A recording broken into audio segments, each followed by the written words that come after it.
Mr. Chairman, we are faithful, loyal, and committed to the progress and development of this country.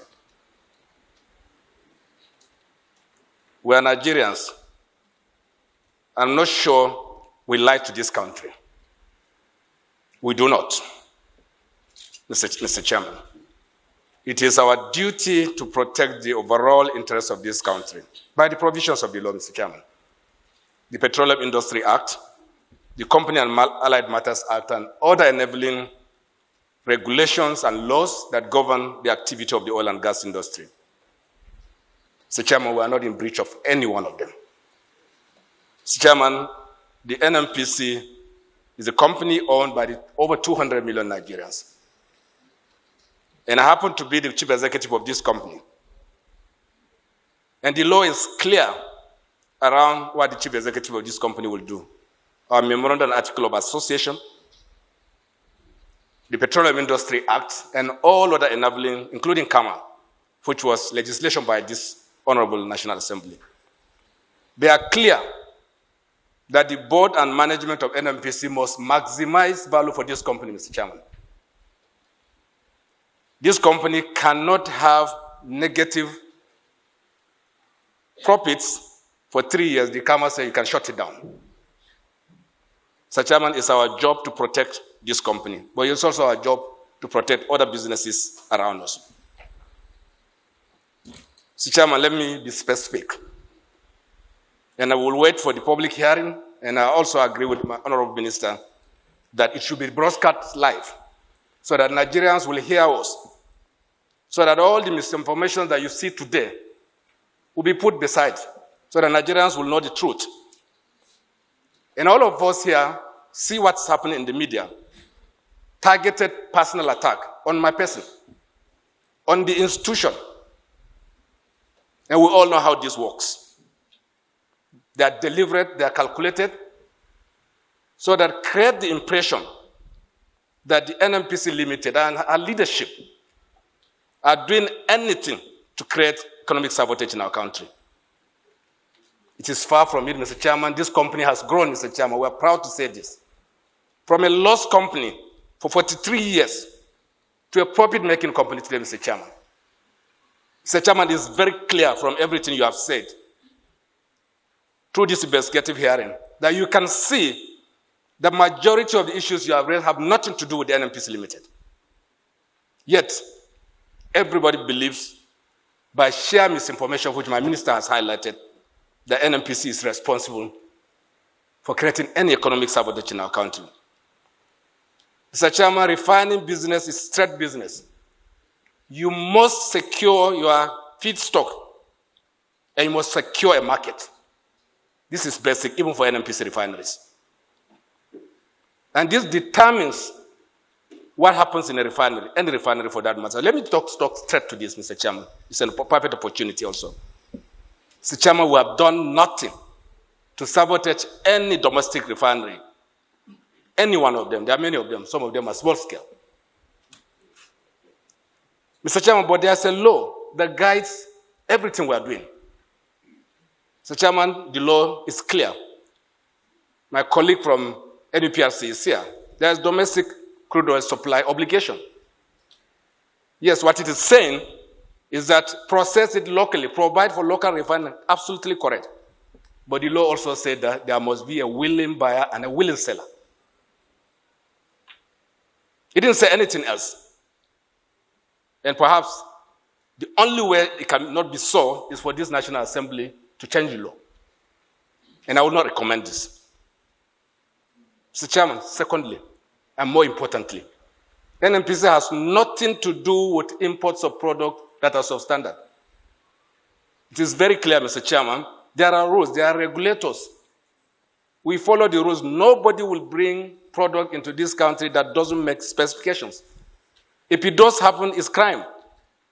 It couldn't have passed through any regulatory institution. It is impossible.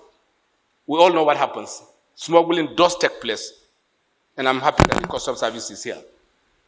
No one can deny that smuggling takes place across our border, but for PMS and every other commodity that you can think of. This is real. Mr. Chairman. When the details come, we will tell you what we know. Mr. Chairman, I suggest also that it should be set live so that everybody will hear what is going on in the industry. And perhaps responding to our Minister of Finance and Coordinating Minister of Energy, we engage.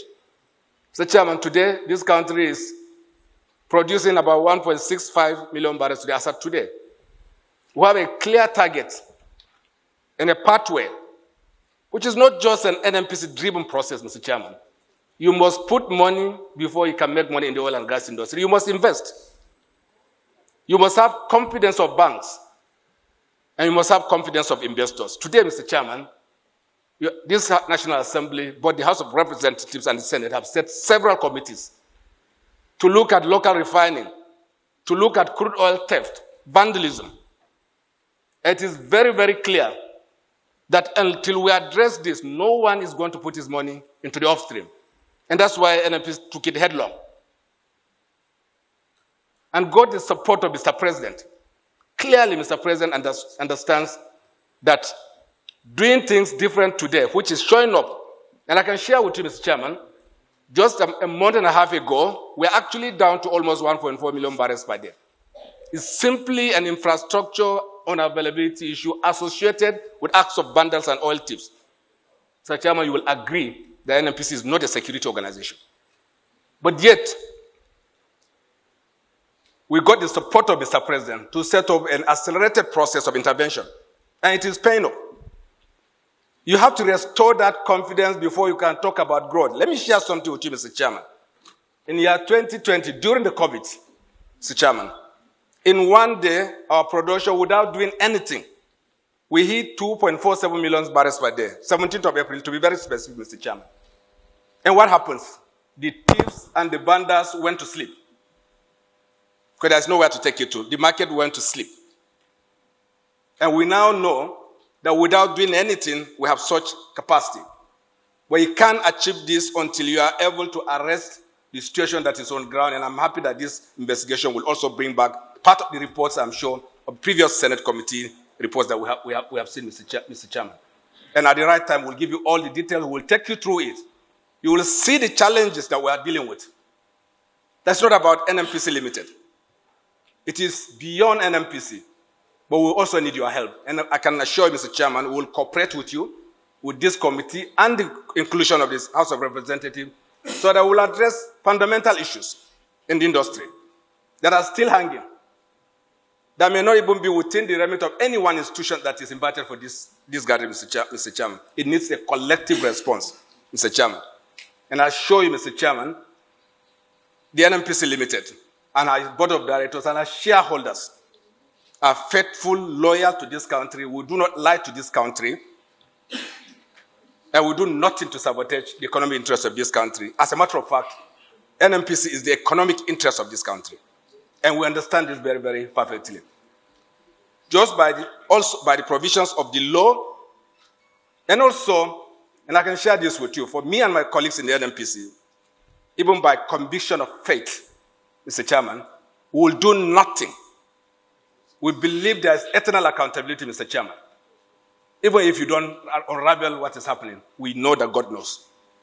And that God will hold us accountable. And we're after no one. We are persecuting nobody. We are not criminals. We are not thieves. We are serving our country, and we believe very, very strongly that we are faithful, loyal to this country. And that this Senate, and I believe this very, very strongly, that we protect our dignity so that we can serve this country. Tomorrow will come. That tomorrow may not be on this world. It will be in the hereafter. And we believe that there's eternal accountability. And we understand very clearly that this president means well.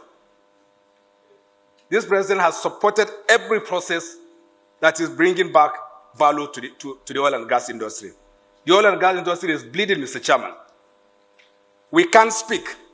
There are things we know we don't say. And that's why I agree with the Honorable Minister that even the things we won't say, we'll say them when the right time comes. That this country is bigger and greater than all of us, and we serve it. And Mr. Chairman, I confirm to you that the NNPC Limited will cooperate with this committee. We will be part of the solution. We will not be part of a problem. And thank you very much, Mr.